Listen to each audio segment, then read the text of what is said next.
So here is a quick summary about the Maxwell equation. So in different chapter we have learned these four laws. So in chapter 23 we have learned the Gauss law for electricity. And then in chapter 32 we learned the Gauss law for magnetism. Chapter 30 we learned the Faraday's law. Chapter 29 we learned the Ampere's law and Maxwell's law, also in chapter 32. So this four law is I mean in electromagnetism, these four law are the most important thing. So in the future maybe you will forget most of the thing in this semester, but yeah, if someone just asks you what you have learned in electromagnetism, and then if you can only answer two words, then you should answer Maxwell equation. So the electromagnetism is all about Maxwell equation. Of course, there are something else, but yeah, all the things are related to Maxwell equations. Okay, so yeah, so we pretty much have these four laws to as the Maxwell equation. And of course, in this textbook, it only tells you the integration form. After finish the slides in this chapter, I will also introduce something called the differential form. We will use it in chapter 33. So actually for some of the specific structure, if it is quite symmetric, then using integration might be quite useful. But for other structure, maybe for solving some practical structure, then we will need to use the differential form. Just like maybe for civil engineering student, you may be able to learn something called the numerical method. I'm not really sure. Numerical method. Yeah, for some of the problem we can't really solve it by hand, so we just put it to the computer. But yeah, you need to know, you need to let the computer know what it need to compute. Then you can compute efficiently. But the point is that you really need to use the numerical method to solve something like integration, differential equation, or even partial differential equation. So the Maxwell equation can be also written in the differential form. So it turns out to be a partial differential equation.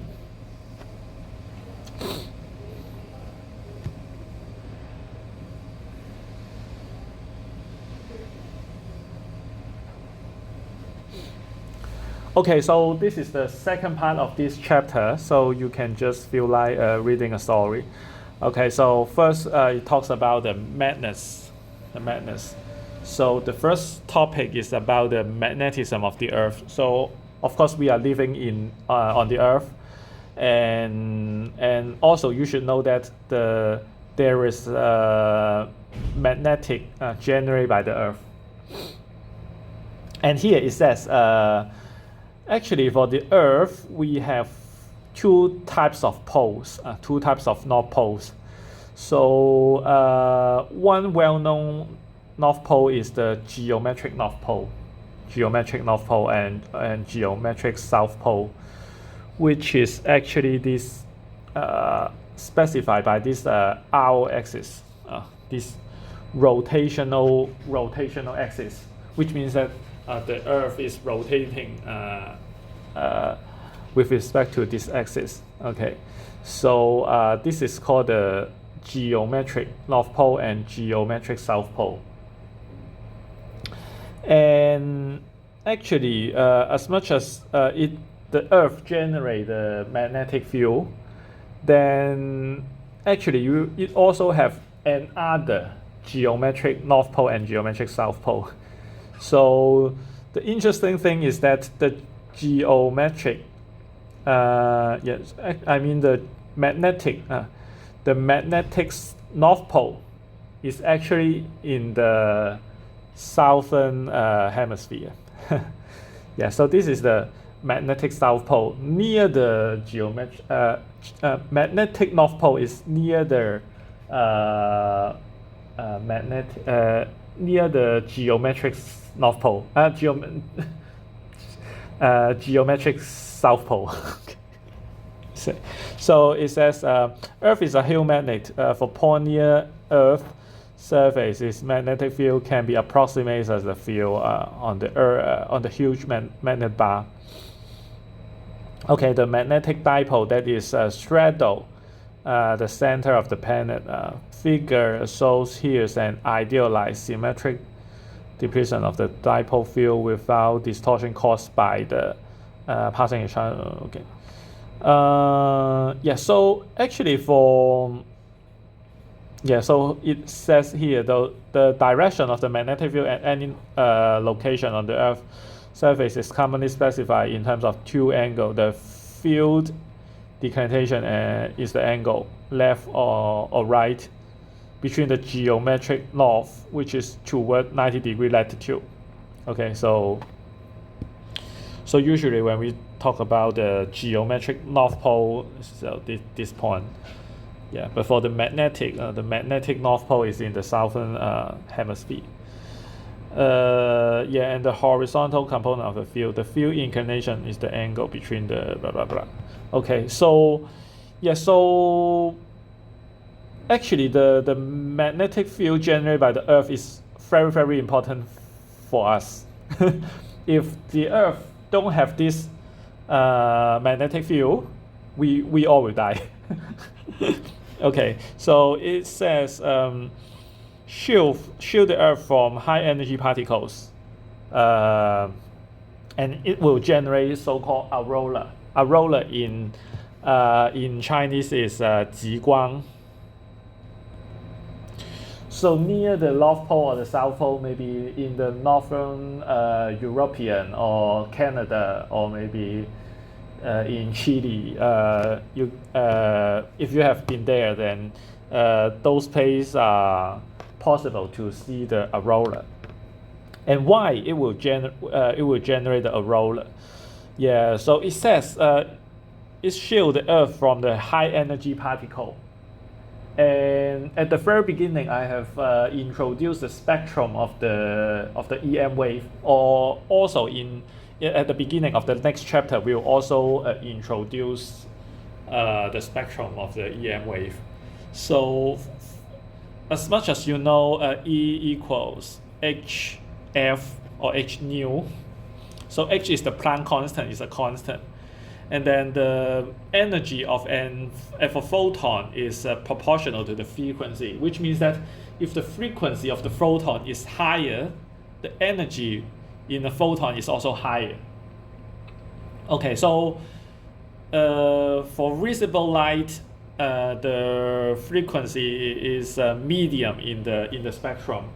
Okay, for lower frequency, which will be like some microwave or infrared, it is some EM wave has a lower frequency than the visible light. And for the frequency higher than the visible light, there may be something like a violet, ultraviolet, 紫外线, and then even higher may be X-ray and also gamma ray, X-ray, gamma ray. Those kind are high energy particle. Okay, so as much as you may be familiar with X-ray, because we need to do body check to enter the university, you need to check the X-ray whether your lung is healthy. Okay, so these are so-called the high energy particle. It has short wavelength so that it can go through your skin and also your flesh. Then it can see your bone, something like that. So it is so-called high energy particle, which means that you cannot do X-ray every day. Otherwise you get cancer. So that's why we need the magnet by the Earth. Because it can shield us from the high energy particle, which is also which also has charge. Which also has charge. So in chapter 28, when you learn the Lorentz force, which is like F equals Q times V cross B. Okay, as much as like this. Okay, so suppose Q is positive. Suppose Q is positive. If some of the high energy particle is shooting to the Earth, okay, something like this. Okay, so this V is pointing to the Earth. And in that case, okay, you can see the green line. The green line are the magnetic field, which means that at this point, the B field points to this direction. The B field points to this direction. So here, just assume that Q is positive or negative. It doesn't matter. Just go to the opposite direction. But here you can see, if the high energy particle is shooting to the Earth, if there is no magnetic field, then it will directly shoot to the Earth. And maybe okay, we will be shot by high energy particle.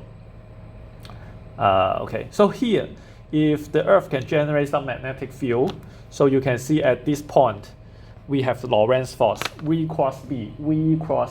So V cross B. So the V cross B will just pointing out of the page. Which means that originally the particle is shooting to the Earth, but thanks to the magnetic field, it will turn around. Okay, so just shielding the Earth from the high energy particle.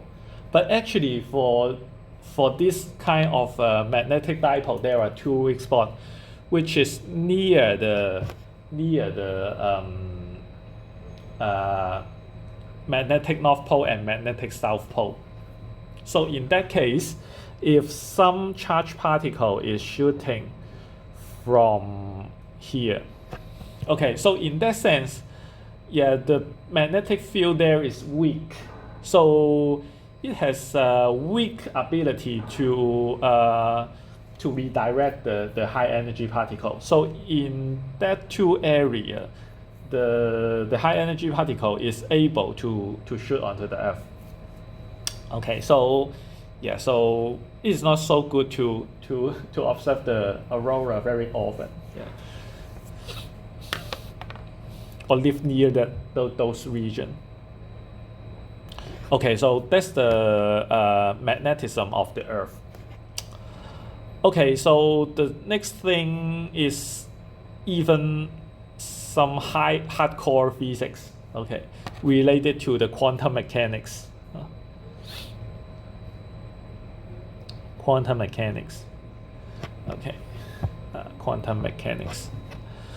Okay, I don't really know about it too much because if you really need to solve those things, actually when I taught ECE Physics 2, I will teach also chapter 37 and chapter 28. But of course, in this semester, I will not teach those two courses. Chapter 37 is about the relativity, 相对论, and chapter 38 is about the quantum mechanics. So when I try to teach those two, so if you learn this one, you may be able to solve how to solve the Schrödinger's equation. Okay, which is a partial differential equation. And so if you just put the potential for a hydrogen atom as the potential, then you may be able to solve some quantum number, which you should have learned in high school chemistry class.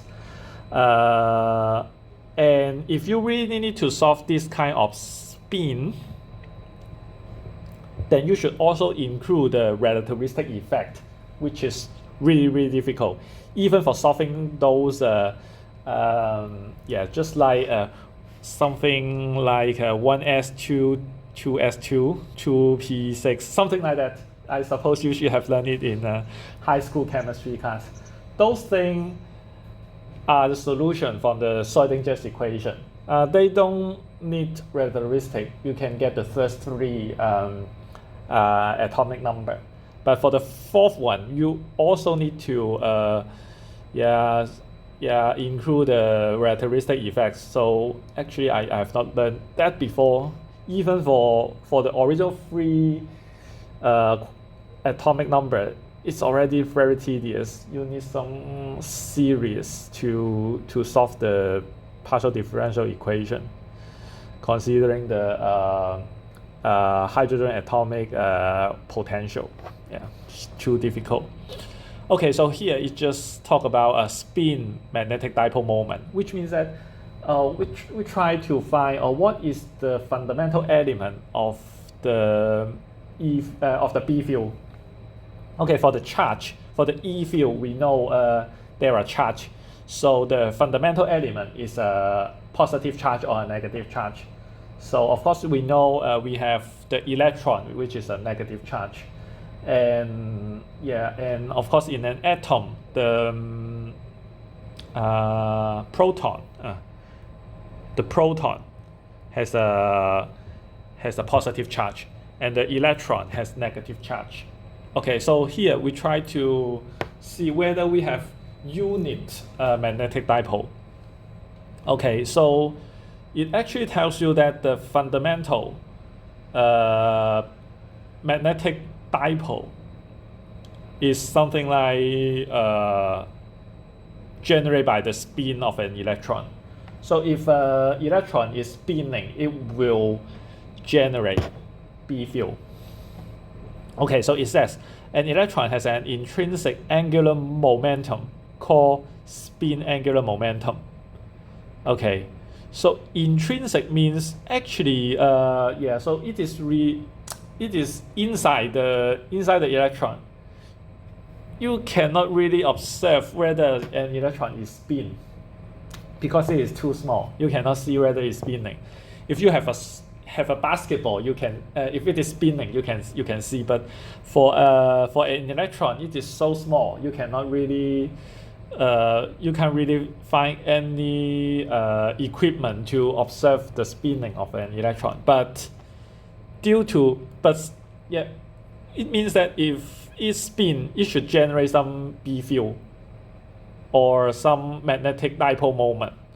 And actually, we are able to observe the magnetic dipole moment. So as much as we can observe this one, we know that there should be some intrinsic angular moment, which means the electron is actually spinning. Okay, so by intrinsic we mean that S and mu S are basic characteristics of an electron, like its mass and electric charge. Okay, so vector S and mu are related by this equation. So this is the magnetic dipole moment, which is proportional to the E, to the charge over the mass, and then this is the angular momentum. Yeah, for linear momentum, we know angular momentum is mv. Of course, in relativistic momentum is not mv anymore. But here, we also have the angular momentum, which is S. And then here we also have SZ. The angular momentum in z direction is ms. Ms is the spin, which is either plus or minus plus or minus 1/2, and then multiplied by h over 2 pi. H is the Planck constant. 6.63 times 10 to minus 34.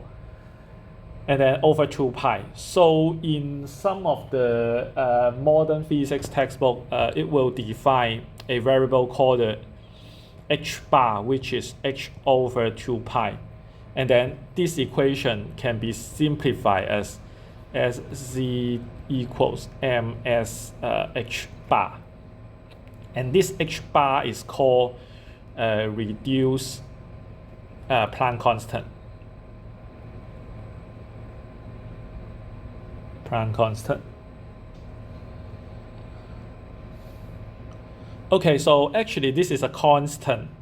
This is the spin, which means that this one can be either plus half of this reduced Planck constant or negative half of this reduced Planck constant. So it can take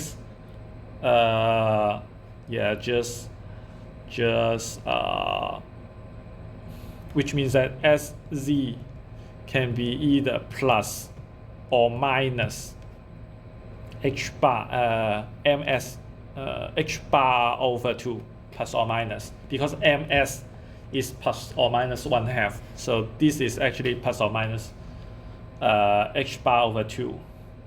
So in that case, this is plus or minus h bar over 2 and then E over m. So this is actually a constant. It's actually a constant. Can be either plus or minus, which means that it can be either rotating this way or that way.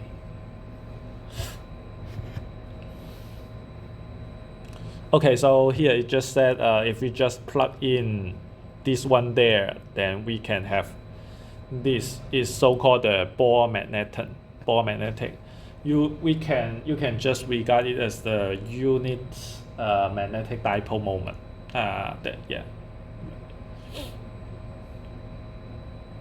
And if you just place an electron inside the magnetic field, then of course there are magnetic dipole moment, and then cross with the dotted with the external B field, and there will be potential energy. And also you can also consider the mu cross B, which is the torque. The torque is mu cross B external.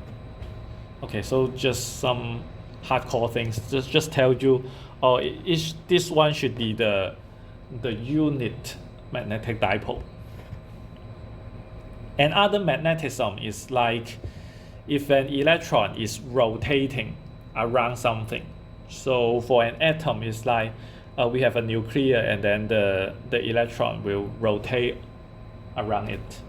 So we will have something called the orbital magnetic dipole moment, which means that if an electron is rotating around a point, then this thing will generate B field, just like when we have a wire, and then there are some current going through it, which means that there are some electron rotating in the opposite direction. So in that case, it will generate B field.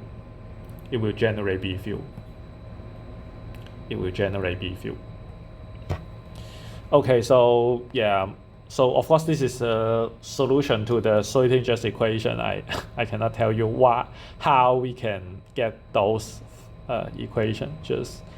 Just take a look at it. It's okay. So we have similar expression of mu. This is the magnetic orbital magnetic dipole moment, and then equals negative E over 2m, and then L is the orbital angular momentum, and then we have something like this. So this is the quantum number mu L, 0 plus or minus 1 plus or minus 2. You should have seen some similar thing in the high school chemistry when you learn about the orbital of a hydrogen atom. Okay, so this is also the H bar, and then if you just plug in this one there, then you get this expression. Okay, so finally there are three types of magnetism. Okay, so this one is quite interesting. The first one is called diamagnetism. In Chinese, it is called 抗磁性.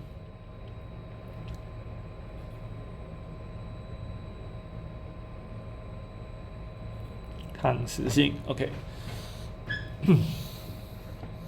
Okay, 抗磁性. Okay, diamagnetism is interesting. So it says a diamagnetism material placed in an external magnetic field, B external, develop a magnetic dipole moment direct opposite B external.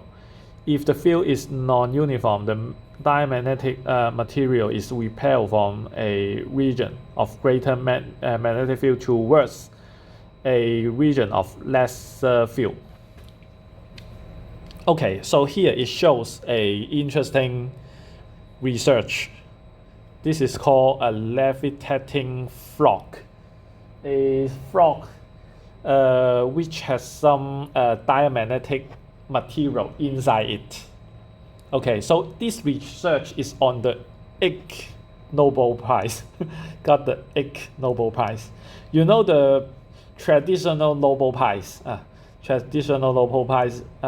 It has a Nobel Prize in physics, Nobel Prize in chemistry. Just announced the awardees last month, every year. Okay, so the Ig Nobel Prize. What is Ig Nobel Prize? In Chinese, it is called 搞笑诺贝尔奖啊，搞笑诺贝尔。So actually, this research work get the 搞笑诺贝尔奖. Okay, so so what does this research means? So here you can see this is cylindrical. So here it generates some magnetic field pointing out of the page. So we have B external pointing out of the page, and then of course this is outside the page is top. So it is like you can consider this is the cylindrical like this bottle, and then it places this frog, the levitating frog, inside the cylindrical. And then as much as this frog has the diamagnetic material, and the interesting thing is that the frog is floating in the air due to the diamagnetic material. It means that the diamagnetic material means if this diamagnetic material placed in the B external, it will generate some B field pointing opposite to the B external.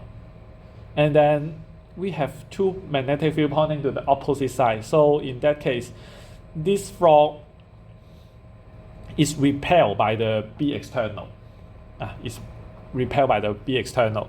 So the frog is diamagnetic as is any other animal. When the frog is placed in the diverging magnetic field near the top end. So of course, at the top, we don't have too much magnetic field. So the force is just up to the top of the cylinder. Okay, so the frog is just floating there. Okay, so near the top end of the vertical current carrying solenoid. So this is a solenoid, like a cylinder. But actually it will generate the B field pointing out of the page. And every atom in the frog was repelled upward, away from the region of a stronger magnetic field at the end of the solenoid. So the frog moved towards into weaker and weaker magnetic field until upward magnetic force balanced the gravitational force. That's why the frog is just floating in the mid-air. And the frog is not discomfort because every atom is subject to the same force, and thus there is no force varying within the frog. If there is some force varying within the frog, then it's just like a force dragging the frog. That case will be occur for the black hole. For the black hole, we have so-called spaghetti effect， 就是意粉效应，就是 black hole. Okay, so as much as we are on the Earth, we have the gravitational force, and as much as the gravitational force of the Earth is not too strong, which makes the gravitational force on my foot and on my head are similar, so that there won't be any force dragging me into two parts, which means that I am attracted by the gravitational force of the Earth, which means that this part we have gravitational force, this part we have another gravitational force, and as much as this gravitational force is like G m r square, something like this. And of course, the Earth is somewhere here, so the r counting up to my foot and to my head is different. But as much as this G is not too strong, then the force at this point and at that point are not different so much. But for the black hole, the gravitational force is very, very strong. So which means that if something is dropped into the black hole, then it will something called the 异粉化，就是说，一个力，比如说你脚掉进去，那脚那个力就会很强，那头的那个力很弱，就会把你拉成异粉状，所以叫异粉化。Okay, so actually in this part, yeah, the frog is not in discomfort because every atom is subject to the same force, and thus there's no force variation. Okay, so this is the diamagnetism. Okay, so you may say, oh, that one got the Nobel Prize, whether it's just a joke, and actually that team has some research get the real Nobel Prize later, some years later. Okay, so this is from the University of Manchester. Okay, so the second type of magnetism is called the ferromagnetism, 顺磁性.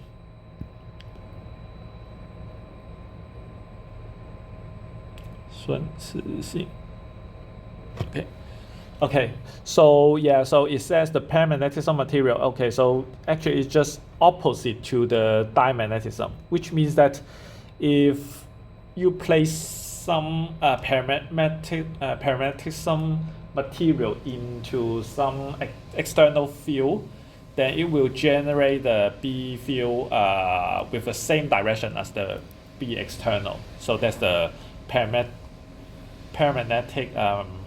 material.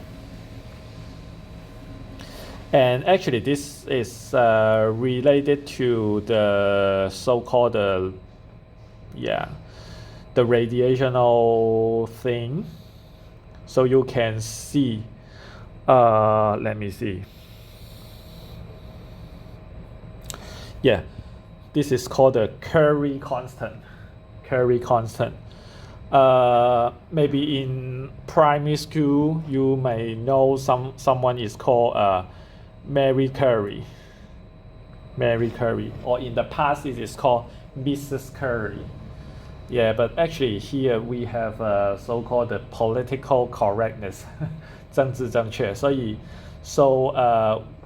recently we call her Mary Curie rather than Mrs. Curie. In Chinese, we call her 居里夫人, which means she invented radium for the X-ray material. Okay, so there are some other physics, and for the Curie's law, it just predict it as a linear relationship. But actually, for the consider the quantum theory, it does not match the Curie's law. But yeah, just does not really matter to us. Actually, I don't know it very well, so just skip it. And then the final type of magnetism is called the ferromagnetism. Okay, at least I am familiar with it more than the previous two. Okay, so this is called 铁磁性. Actually, we use it nowadays. Yeah. As much as if you have a hard disk,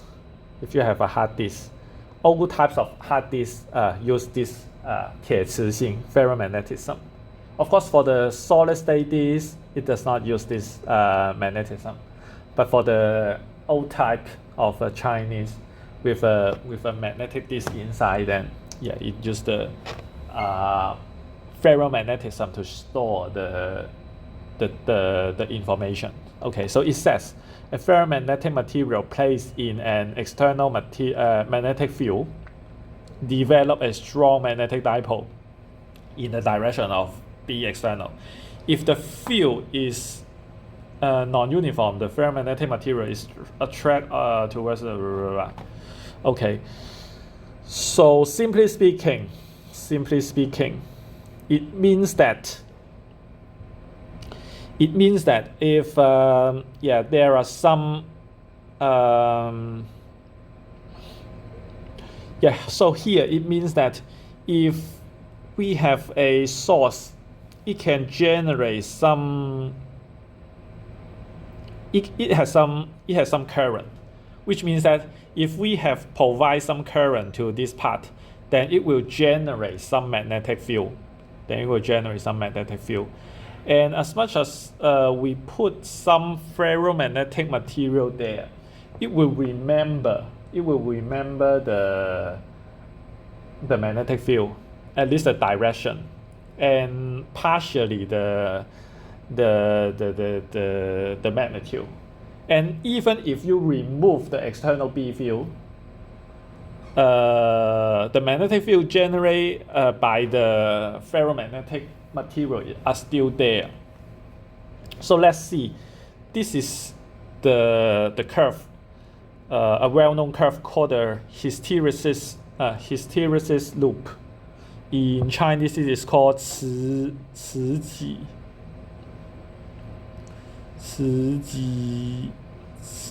效应。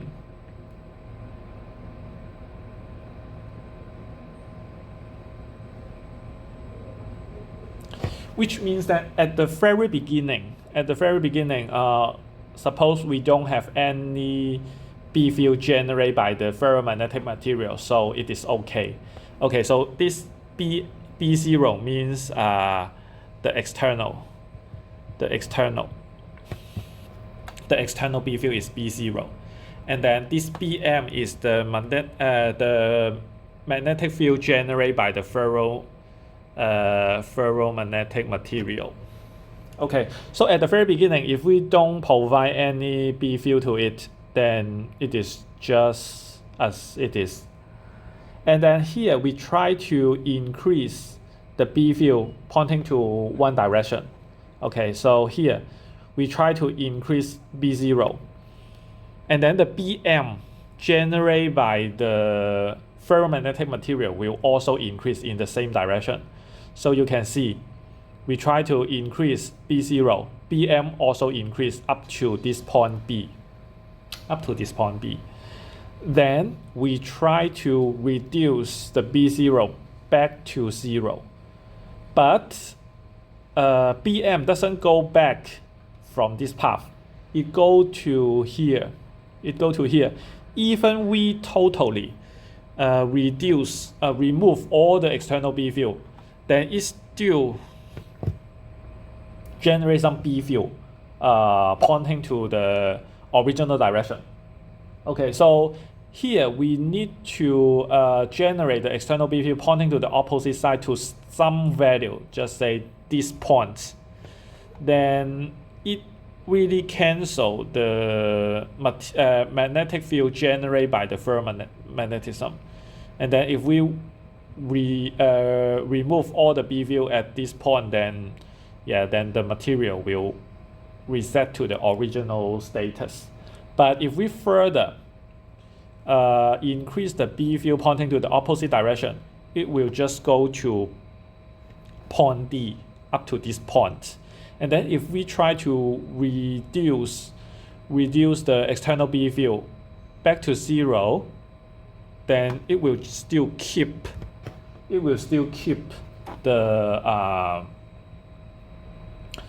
Bm as this value. And then if we further increase the B field pointing to the original direction, okay, it will go to this path. So it has something like the memory, which means that if we have just like a hard disk, or in the past we have so-called the floppy disk. I'm not sure whether you have seen that Maybe nowadays you may not be able to see those things. Okay, you just regard it as a safe icon of the office, the safe icon. Okay, okay, but actually there are some so-called the floppy disk or the hard disk. For the hard disk, it is a ferromagnetic material. Maybe I would like to store a one there. So the disk will just move to somewhere we can generate some external B field. And suppose we would like to store a 1 there, then maybe we just generate a external B field pointing to the positive side.